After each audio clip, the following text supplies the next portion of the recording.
Diz assim a palavra de Deus: a ti que habitas nos céus, eleva os olhos.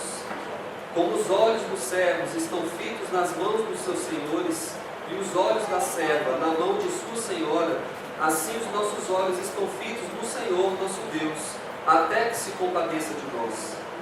Tem misericórdia de nós, Senhor, tem misericórdia, pois estamos sobremodo fartos de desprezo. A nossa alma está saturada do escárnio dos que estão à sua vontade, e do desprezo dos soberbos. Vamos orar. Senhor Deus e Pai, estamos diante da Tua palavra, Senhor, nesta manhã de domingo, neste dia, Senhor, que é consagrado a Ti, Pai, um dia em especial, que é tirado da semana para Te cultuar, Pai, em comunidade. E Te pedimos nesse momento, Senhor, que Tu nos dê a graça de explorarmos esse texto com profundidade, para que dele possamos extrair sabedoria, Pai, riquezas que vêm de Ti mesmo. Que tudo que for aqui exposto, Pai, venha apenas de Ti, que não venha de homem, não venha da carne, mas que venha do Teu Santo Espírito. Que Cristo seja pregado aqui, Senhor, que o pregador seja apenas um mero instrumento, e que o Teu nome, o nome do Senhor Jesus Cristo, seja exaltado, Pai. Eu peço a Ti que o Senhor abra as nossas mentes, os nossos corações, para que possamos aprender e apreender tudo o que for aqui exposto, Pai, para que possamos Te glorificar cada vez mais, Senhor, e que assim o corpo de Cristo Jesus seja edificado. É no nome dEle, do Cordeiro, que pedimos e fazemos esta prece, esta oração. Em nome de Jesus. Amém. Meus irmãos, então, dando continuidade à exposição dessa série dos Salmos de degrau, os cânticos de romagem, chegamos agora no Salmo de número 123. Se no Salmo de número 122, o salmista, os peregrinos, se alegram por terem chegado em Jerusalém, por poderem contemplar o templo, aqui no Salmo de número 123, o salmista eleva os seus olhos a Deus. Então, os cânticos de romagem, eles, como o próprio nome diz, cânticos de degraus, eles vão numa crescente. Então nós temos aqui já um salto. Se no salmo anterior ele olhava para a cidade santa, olhava para o templo, agora ele olha para Deus, ele vê o trono de Deus. E este salmo, meus irmãos, é um salmo muito famoso. Estudiosos da antiguidade o denominaram de o olho da esperança. Já grande parte dos comentaristas modernos, comentaristas bíblicos modernos, o chamam de o Salmo dos Olhos. Trata-se de um salmo curto, escrito com uma arte ímpar e que contém um só pensamento, que é expressado de uma forma bem cativante. Apesar de não possuirmos evidências históricas acerca do contexto do qual esse salmo foi escrito, que época ele foi escrito, muitos acreditam que ele foi escrito na época de Neemias, quando o povo de Israel foi autorizado a voltar para Jerusalém para reconstruir o templo, para reconstruir a cidade, reerguer os muros da cidade. Calvino, reformador, acreditava que este salmo tinha sido escrito na época do imperador pagão Antíoco Epifânio, que infligiu uma grave perseguição, uma grande perseguição aos judeus, cerca de 300, 200 anos antes de Cristo. Seja como for, meus irmãos, este salmo ele fala aos corações de todos os crentes que se sentem afligidos pelo desprezo e pela zombaria dos ímpios, ao mesmo tempo que nos ensina que nos momentos de aflição devemos manter nossos olhos fitos no Senhor. E este é o tema desta exposição de hoje, de olhos fitos em Deus. E por que devemos manter nossos olhos fitos em Deus? Primeiro ponto devemos manter nossos olhos fitos em Deus porque dependemos totalmente dEle. O que diz o verso 1? A Ti, que habita nos céus, elevo os meus olhos. A expressão elevar os olhos, meus irmãos, era utilizada para denotar quando alguém fazia uma escolha, quando alguém utilizava a sua atenção para escolher algo. Onde nós vemos essa expressão elevar os olhos, com esse sentido? Em Gênesis 13, capítulo 13, verso 10, quando Ló e Abraão estão diante da terra, a Bíblia diz que Ló levantou os olhos para escolher a melhor parte da terra. Mais adiante, em Gênesis 39, 7, nós vemos a mulher de Potifar também levantando os seus olhos, erguendo os seus olhos sobre José, numa expressão de desejo e também de escolha. O salmista, ele já não possuía meios para lutar contra a situação na qual ele estava inserido. Era uma situação humanamente insolúvel, não havia meios próprios para ele fazer alguma coisa, ele necessitava de Deus, ele não tinha mais para onde correr. Então ele levou seus olhos àquele que habita nos céus. Com essa expressão, aquele que habita nos céus, o que ele está querendo dizer com isso? Ele está querendo dizer que os seus olhos estavam voltados para aquele que não se abala pela revolta dos homens, por aquele que está no céu, enquanto que os homens estão na terra. O seu trono está no céu. Ele é supremo, ele é soberano, ele não depende de ninguém, ele não se abala com nada. Ele está acima de todos, ele faz tudo como lhe agrada e não precisa dar satisfação a ninguém. Ele é o Senhor dos exércitos, os ídolos não são nada diante dele. Portanto, meus irmãos, o salmista se dirige ao Senhor Supremo, ao Deus Supremo, ao único Senhor, para pedir socorro a Ele, porque ele sabe que a sua situação é uma situação tão grave, a situação do povo de Israel naquele momento era uma situação tão assim, sem ter o que fazer, não havia mais solução, que ele dirige os seus olhos ao Senhor Supremo, aquele que habita no trono que está no céu. É para ele que o salmista dirige o seu grito de socorro, o seu olhar de socorro. Então, meus irmãos, essa expressão, elevar os olhos, com isso ele está querendo dizer que o salmista está querendo dizer que ele e os peregrinos escolhem a Deus, eles desejam a Deus e eles veem em Deus a sua total dependência para sair dessa situação. Infelizmente, meus irmãos, hoje, grande parte dos crentes, quando se vê em dificuldade, tem levado os seus olhos para direções equivocadas. Muitos elevam os seus olhos para baixo, porque simplesmente desistem de lutar. Então, elevam os seus olhos para baixo. Até uma contradição em termos, elevar seus olhos para baixo. Mas muitos fazem isso de uma maneira inconsciente ou consciente. Elevam seus olhos para baixo porque desistem de lutar. Outros levantam o seu olhar para o lado em busca da ajuda dos seus pais, de outros homens, assim como eles, assim como nós mesmos. Olham para o lado. Outros elevam seus olhos para dentro de si mesmos, em busca de autoajuda, em busca de ajuda interior. E também há aqueles que olham para cima, mas não como buscando a ajuda de Deus, mas em busca da ajuda dos poderosos deste mundo. Para onde você olha, meu irmão, quando você está em dificuldade? Quando o desprezo dos soberbos o aflige, quando a zombaria dos ímpios o aflige, você olha para que direção? Você olha para o alto em busca da ajuda dos poderosos, para dentro de si mesmo, para baixo desistindo de tudo, para o lado em busca da ajuda de uma pessoa que é igual a você? Ou você leva os seus olhos para Deus, para aquele de quem nós dependemos totalmente? Olhe apenas para Deus, eleve os seus olhos apenas para Deus, quando você estiver em dificuldade, porque nós dependemos apenas dEle e de mais ninguém, dependemos apenas de Deus.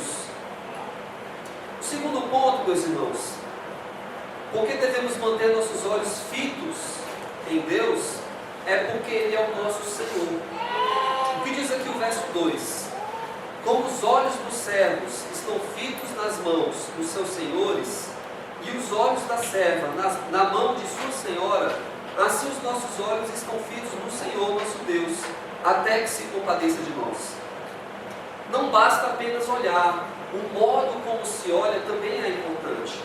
Nós podemos olhar com altivez, com soberba, nós podemos olhar com desprezo, mas nós podemos ter um olhar de um servo humilde. Nós podemos olhar para Deus com humildade, sabendo que nós dependemos totalmente dEle, e que Ele é o nosso socorro, e Ele é o nosso Senhor. Essa é a postura correta. Esse é o modo como nós devemos olhar para Deus, o modo como devemos erguer nossos olhos a Deus, e essa é a forma como o salmista olha para Deus, aqui neste Salmo de número 123. O salmista se utiliza de uma expressão que era muito comum na época, que era do escravo, da relação entre o escravo e o seu senhor. O escravo, meus irmãos, ele naquela época, hoje nós muitas vezes fazemos essa correlação com o empregado doméstico e a patroa, mas é uma correlação que ela deixa a desejar, ela é precária, se comparada com essa situação aqui do escravo e do senhor. Por quê? Porque naquela época, meu irmão, o escravo, ele dependia totalmente do seu senhor, totalmente. E ele esperava do seu senhor gestos. Ele olhava para o seu senhor e o seu senhor o comandava através de gestos também. Claro, através de ordens verbais e tudo mais, mas também através de gestos. Então, o escravo, ele fixava seus olhos atentamente ao seu senhor, porque através dos gestos que o seu senhor fazia, a sua senhora fazia, ele recebia ordens. Então apenas através de gestos ele olhava e sabia o que tinha que fazer. Ele se erguia e ia fazer a sua obrigação. Através dos gestos ele esperava também o provimento, a provisão, o sustento. Então é um contexto um tanto quanto diferente de hoje, essa relação entre empregado doméstico e patroa, porque nós sabemos que as empregadas domésticas de hoje deixam muito a desejar, e elas não dependem totalmente de sua senhora, como dependiam os escravos dos seus senhores também. Eu acho que a comparação mais oportuna para nós conseguirmos transportar essa realidade aqui para a nossa época atual, seria mais ou menos a relação entre a que a pessoa tem com o seu animal de estimação. Eu não sei aqui quantos têm animal de estimação, eu tenho animal de estimação, e enquanto eu meditava nesse sermão, porque quando a gente faz um sermão, a gente fica ruminando esse sermão, né? A gente fica mastigando, a gente entra numa espécie de crise, a gente faz o sermão e fica ali debatendo o sermão na nossa própria mente. E eu estava ali nesse exercício mental e passou a minha cachorrinha, e a minha cachorrinha, tudo que eu faço, ela olha para mim, é impressionante. Eu olho para ela e ela fica esperando eu fazer alguma coisa. Aonde eu vou, ela vai atrás de mim. Os olhos dela me seguem para onde eu vou. Se eu coço a cabeça, ela faz um movimento. Se eu faço um negocinho assim, ela faz um movimento. É mais ou menos essa a relação aqui, a ideia aqui. Esse senhor, esse escravo, ele era mais ou menos como um animal de estimação olhando para o seu dono. Ele não descuidava dos olhos do seu dono, do seu senhor. Ele dependia totalmente dele, então ele ficava sempre ali com os olhos atentos, assim como acontece com os nossos animais de estimação. Eles também ficam ali atentos, esperando a gente. De repente a gente tira um petisco, vai botar uma água, uma ração, faz um agrado, um carinho, e ele não desgruda os olhos da gente. Da mesma forma, aqui, o escravo em relação ao salmista. Mas por que o salmista diz isso, essa questão do servo do Senhor? Porque essa era essa comparação que ele queria, a forma mais vívida de mostrar para os leitores da época dele, como eles estavam em relação a Deus. Eles dependiam totalmente de Deus, eles precisavam de Deus para tudo, eles buscavam de Deus o socorro, eles eram dependentes de Deus. Aquela situação eles não aguentavam mais, então eles olhavam para Deus como um animal de estimação olha para o seu Senhor. Eles eram para Deus assim como um animal de estimação, guardado obviamente as devidas proporções, em relação a nós. E não é uma ideia tão absurda assim, porque nós, seres humanos, Deus nos colocou para sermos gerentes dele, para sermos regentes, melhor dizendo, dele. Então nós somos para os animais agentes de Deus. Então essa comparação entre nós, os nossos animais de estimação, e aqui a relação entre senhor e escravo, não é uma comparação tão distante assim, ou tão absurda como aparenta ser. Mas hoje, meus irmãos, infelizmente nós substituímos essa postura humilde, essa postura paciente, reverente, demonstrada pelo salmista, pela arrogância e pela irreverência. Quando as dificuldades se apresentam, muitos de nós começamos a repreender determinadas coisas e determinar determinadas coisas, como se Deus fosse alguma espécie de bibelô, alguma espécie de agente nosso, como se Deus fosse obrigado a fazer os nossos desejos. Quando as pessoas adotam essa postura, nós temos uma escandalosa inversão de papéis. Por quê? Que Deus é esse, que Senhor é esse que é obrigado a fazer aquilo que eu determino? É uma inversão de papéis. Deus não é obrigado a fazer aquilo que eu determino, muito pelo contrário, Ele faz aquilo que lhe apraz. Ele não é obrigado a fazer, Ele não faz o que eu quero, Ele não faz o que eu determino. Que tipo de Senhor é esse que recebe ordens ao invés de ordenar? É uma situação, meus irmãos, tão absurda, que é mais ou menos como se esse animalzinho de estimação que nós temos começasse a nos dar ordens.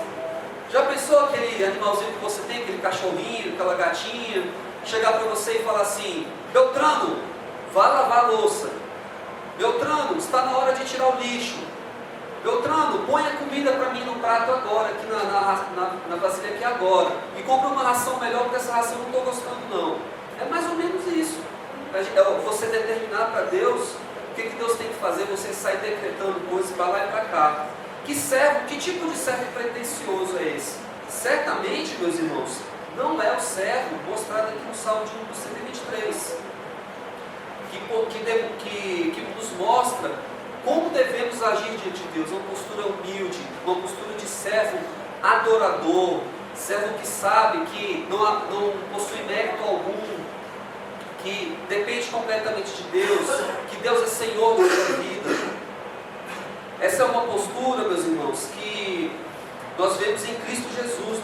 Nós devemos aprender com Cristo Jesus a sermos verdadeiros servos e a glorificar a Deus como nosso legítimo Senhor. Porque muitas vezes nós falamos de boca que Deus é nosso Senhor, mas na nossa postura no dia a dia, nós não agimos dessa forma.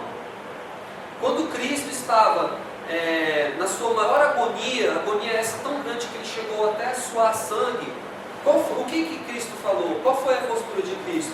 Cristo determinou alguma coisa? Eu determino que os judeus não vão me crucificar, que eu não serei sacrificado. Foi essa a postura de Cristo? Não! O que Cristo disse? Ele disse: Pai, se queres, passa de mim este cálice, contudo, não se faça a minha vontade, e sim a tua. Esse texto está em Lucas 22:42. Essa é a nossa postura. Então Cristo nos ensina. Cristo, Ele é o modelo supremo de servo adorador, de servo humilde, aquele que sabe que depende totalmente do Pai durante todo o seu ministério terreno.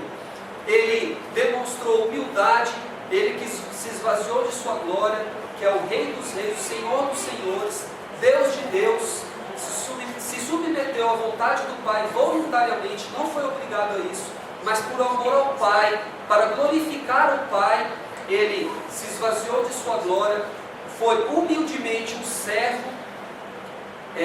dependeu totalmente de Deus.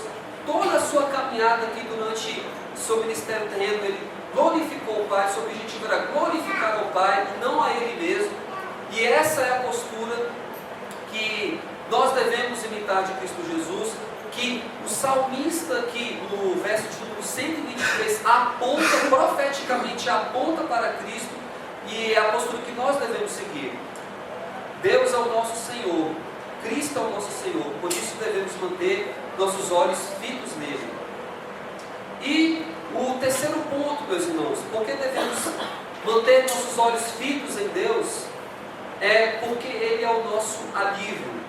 Vamos ler aqui o verso de número 3 e também o verso de número 4. Tem misericórdia de nós, Senhor, tem misericórdia, pois estamos sobremodo fartos de desprezo. A nossa alma está saturada do escárnio dos que estão à sua vontade e do desprezo dos soberbos. Interessante, meus irmãos, é que aqui a oração do salmista não é por justiça, mas sim por misericórdia. Vocês concordam que ele poderia muito bem fazer aquela oração assim: Senhor, fuzila esses ímpios, nós somos herança tua, nós somos povo teu, extermina essa raça, eles estão nos oprimindo, nós não aguentamos mais tanto desprezo, tanto escárnio. Mas não, a oração é por misericórdia. Por que a oração é por misericórdia? Porque o salmista sabia que aquele castigo que Deus estava infligindo a ele e aos peregrinos, ao povo de Israel como um todo, era a justa consequência dos pecados do povo de Israel, pelo fato do povo de Israel ter quebrado a aliança deliberadamente durante tantos e tantos séculos, não obstante Deus ter levantado vários profetas. Os profetas foram lá e falaram: vocês estão quebrando a aliança, a consequência de se fazer isso é essa. E mesmo assim eles continuaram quebrando a aliança, até que se chegou um momento em que eles foram enviados para fora da terra, foram exilados, foram para o cativeiro. Então o salmista sabia que toda essa situação, todo esse problema era fruto de um pecado deles, era a consequência do pecado deles, e que era justo. Por isso que a oração não é por justiça, e sim por misericórdia. E o que é misericórdia, meus irmãos? Aquela definição mais básica de misericórdia. Misericórdia é quando Deus não faz aquilo que nós merecemos, né? Nós merecemos ser castigados, merecemos ser punidos, merecemos alguma repreensão da parte de Deus, mas Deus não faz. Isso é misericórdia. E para ficar bem mais claro o que é misericórdia, eu vou contar aqui uma história que o reverendo Augusto Nicodemos contou quando ele pregou recentemente na igreja presbiteriana de Sobradinho. Conta o reverendo Augusto que ele estava no início do ministério dele, numa cidade lá do interior do Nordeste, não me lembro agora qual, e assim, início de ministério, ele não tinha família, não era casado ainda e tal, a situação tanto quanto precária, e ele estava numa cidade lá, morava numa espécie de kitnet, num quartinho que ficava em cima de um comércio, coisa bem simples e tal, só tinha uma cama, coisas bem básicas, uma mobília bem básica e os livros dele, só. E todo dia quando ele ia dormir à noite, ele encostava a cabeça lá, fechava os olhos e começava a escutar uns barulhinhos. lá. Aí ele perguntou para a pessoa que alugava lá o quarto para ele: nossa, rapaz, todo dia eu vou dormir, eu escuto uns barulhinhos, uns negócios, uns ruídos estranhos. E aí o dono falou: olha, isso daí é rato. E é um tal do catitu. Uma espécie de camundongo que tem lá dos lados do Nordeste. Aí isso aí é um catitu. Ele sai à noite e tal, para procurar alimento, etc e tal. E aí o reverendo Augusto ficou: poxa, caramba, tem rato, etc. E ele começou a tentar dar um jeito de pegar o rato, mas ele não conseguia de jeito nenhum, porque o rato era muito pequenininho, era difícil de pegar e tal. Botou ratoeira, não sei quem, não conseguia. Só que aí um belo dia ele foi pegar um dos livros dele lá para estudar e viu que o rato estava começando a comer os livros dele. Aí ele falou: não, agora não, meus livros não. Aí você sabe o ciúme que os pastores têm dos livros, né? Meus livros não. E aí ele empreendeu lá uma verdadeira caçada e ele conseguiu pegar o rato. Ele pegou o rato pequenininho, olhou para o rato assim: agora eu te peguei, agora você vai ver. Aí ele olhou para o rato olhou para ele, fez aquela carinha: por favor, não me mate, não sei o quê. Ele olhou para o rato, realmente pegou e soltou o rato para lá. Isso é misericórdia. O que ele fez com esse rato é misericórdia. Ele poderia ter pego esse rato e ter matado o rato, porque o rato estava causando transtorno para ele. mas ele resolveu não, ele resolveu dar uma chance para o rato. Ele teve misericórdia com o ratinho. E assim, é isso que o salmista está pedindo aqui para Deus. Ele está pedindo para Deus dar uma chance. Senhor, desvia sua ira, desvia o seu furor, nós não aguentamos mais, nós estamos já fartos, nós não conseguimos mais lidar com essa situação. E o interessante, meus irmãos, que esses versos 3 e 4, eles contêm algumas expressões que nos ajudam a entender melhor o sofrimento do salmista, o sofrimento do povo de Deus aqui nessa época. Quando ele fala aqui no começo do verso 4, a nossa alma está saturada, em hebraico a palavra significa garganta. Ela é traduzida para a alma, para a gente entender melhor, assim, para ficar poeticamente também mais bonito, mas a palavra mesmo significa garganta. Então seria assim: a nossa garganta está saturada do escárnio. Vocês imaginam, meus irmãos, o que é você ter sua garganta saturada de alguma coisa? Alguém aqui já se engasgou alguma vez e sabe como que é essa sensação de estar engasgado? Você não consegue pensar em mais nada. Você só simplesmente quer se livrar daquele negócio que está ali, dificultando a sua respiração, te dando aquela sensação ruim. Você não aguenta mais aquele negócio ali, interrompendo a passagem de ar, aquela coisa te oprimindo, sabe? Era isso que o salmista estava sentindo. A garganta dele estava saturada com o escárnio dos que estão à sua vontade. E esse estão à sua vontade, a gente pode fazer uma leitura aqui, que são as pessoas que estavam...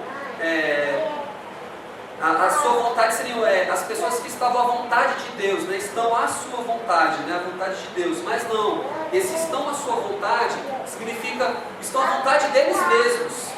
A palavra em hebraico significa aqui sossegados. Então ele está dizendo aqui que a nossa garganta está saturada do escárnio dos sossegados e do desprezo dos soberbos. Então nós temos também um contraste entre os afligidos e oprimidos judeus e, por outro lado, os sossegados e soberbos ímpios. Temos também esse contraste aqui. Ao longo de toda a história da humanidade, meus irmãos, os humildes sempre sofreram perseguição dos ímpios.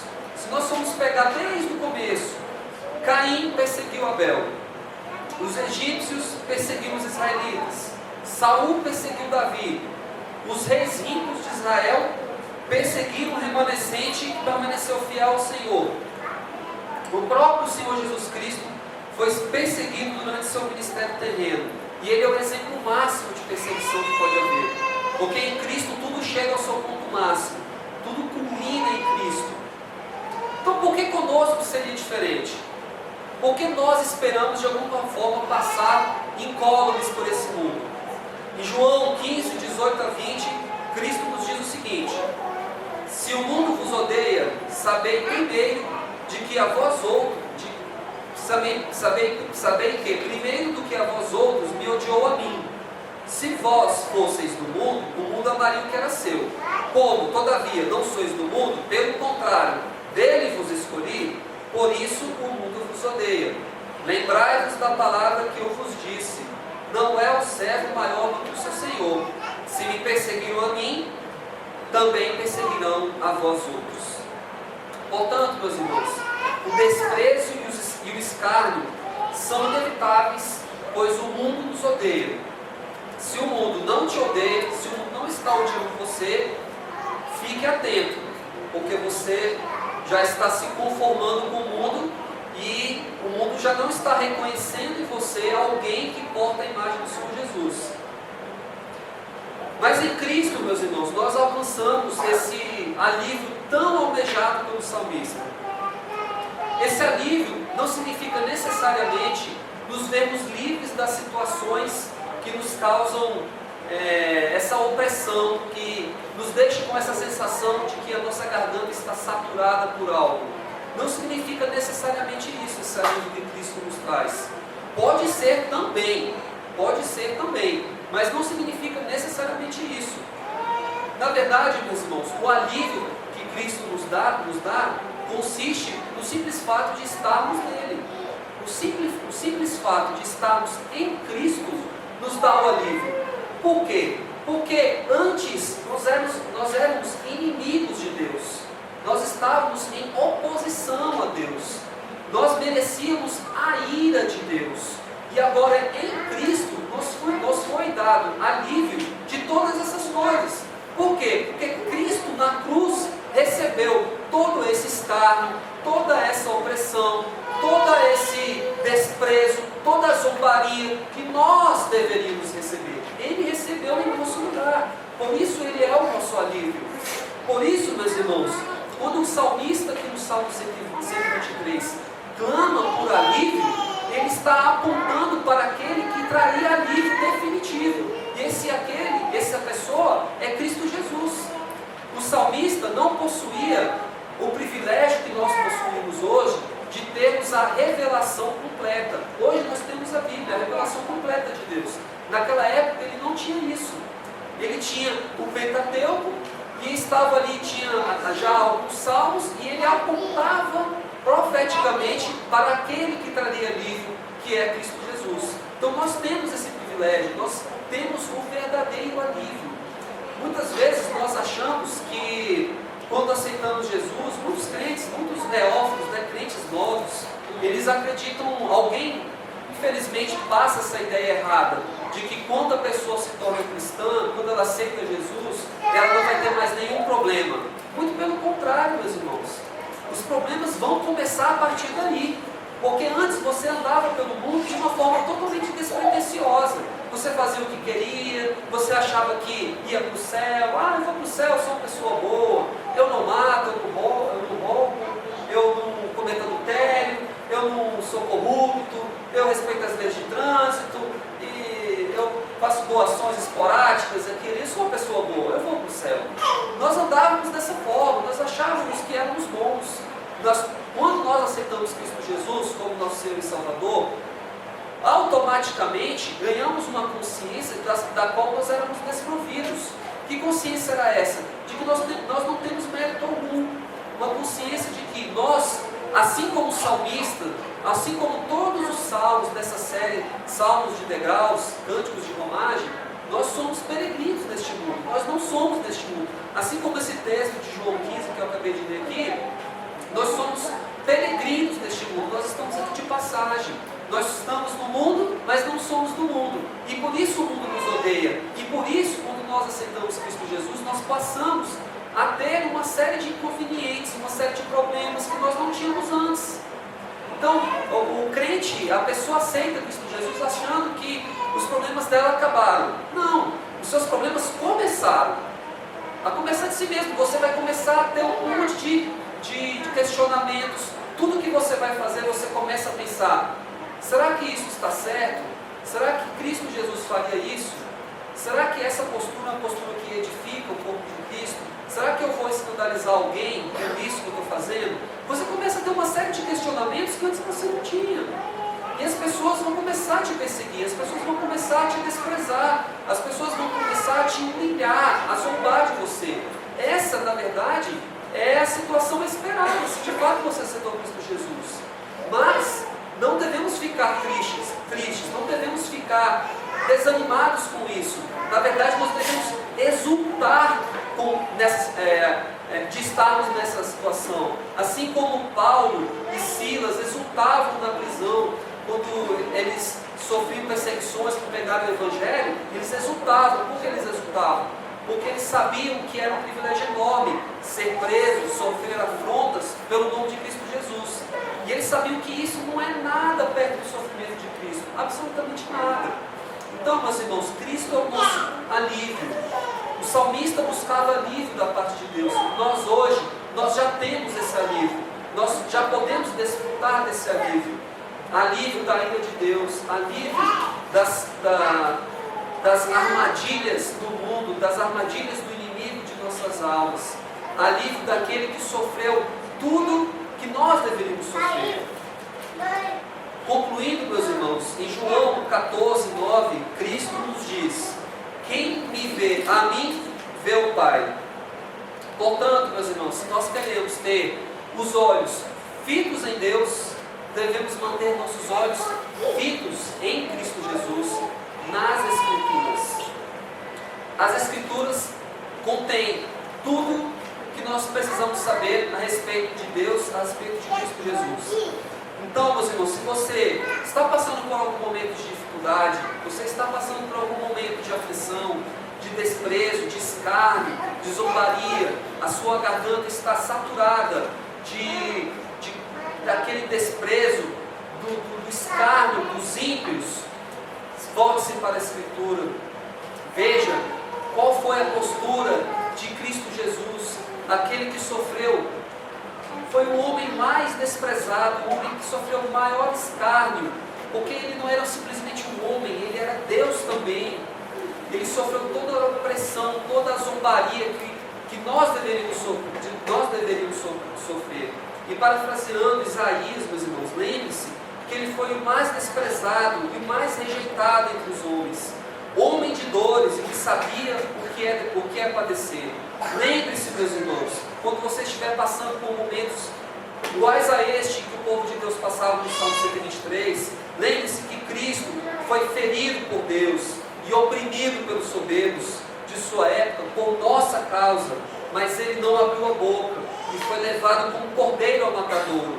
Sim, meus irmãos, a angústia do salmista apontava para o sofrimento de Cristo, mas nem se compara, nem de perto, nem um pouquinho, nada ao sofrimento de Cristo, aquilo que Cristo sofreu por nossa causa.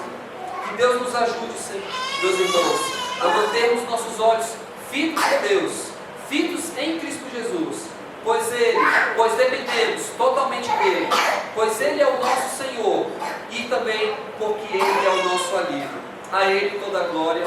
Amém. Vamos orar.